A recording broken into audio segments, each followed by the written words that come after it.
Share ko lang sa inyo ngayon paggawa ng Valenciana. Meron tayong malagkit, sticky rice, astuete, garbanzos, chickpeas, raisins, carrot, and potato. We have onion, tomato, garlic, red and green pepper, yung dahon ng saging. May luto na yung manok, tsaka may gata. Yan siya, regular na pagluluto. As usual, gisa, bawang, sibuyas, at saka kamatis. Tapos pakukuluan.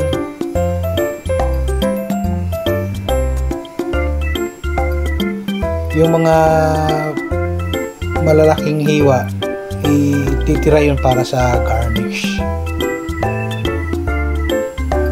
Yan, pagkatapos pag-gisa, ilagay yung aswete. Sasalain kasi may buto yan eh.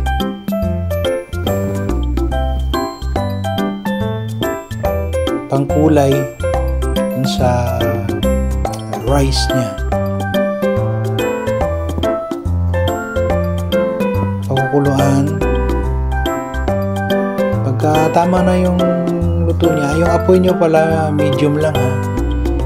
Ilalagay nyo yung chicken, yung previously cooked chicken. Pagluto naman ng chicken, asin lang, tsaka konting paminta, tsaka konting bay leaves. Yan. Tapos ilagay na yung gata. Konti lang muna. Yan, para medyo mag-ano lang yung lasa.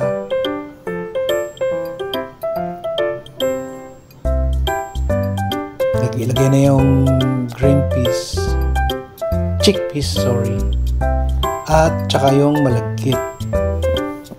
Ayan, ilaw yan ha, yung ilaw yung bigas.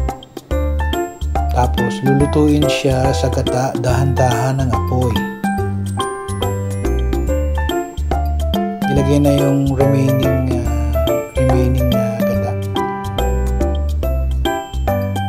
Tapos pakukuluan hanggang sa maluto. Dahan-dahan ng apoy, remember. Kasi pagka malakas masyado, masusunog yung ilalim. Yan, malagkit na siya.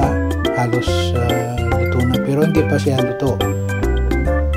Ang gagawin dyan, ilalagay na yung mga ibang natitirang garnish niya, yung green and red bell pepper. Tsaka siyempre titikman muna kung okay yung asin, kung kulang, dagdagan ng konti. According to your taste. Ayan, lagay yung kamatis, yung patatas pala, carrot, tsaka raisins. Don't forget ng raisins, yun ang napapasarap dyan. Pwede rin pala green peas ang ilagay nyo para may kulay. Mas may kulay yung konti. Nasa sa inyo. Ayan, ililipat mo siya sa isang lalagyan. Tapos lalagyan mo ng dahon yung ilalim ng kawali. Yan, iayos mo siya.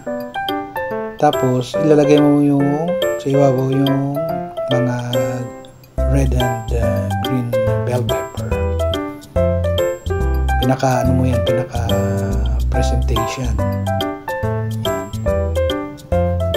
Tapos dahan-dahan ng luto, tatakpan mo siya. Mga 20 minutes, 30 minutes. Yan. Slow cook lang siya. Tapos after maybe half an hour, babaliktarin mo para mapantay yung luto niya. Ayan na siya oh. Oh, sarap.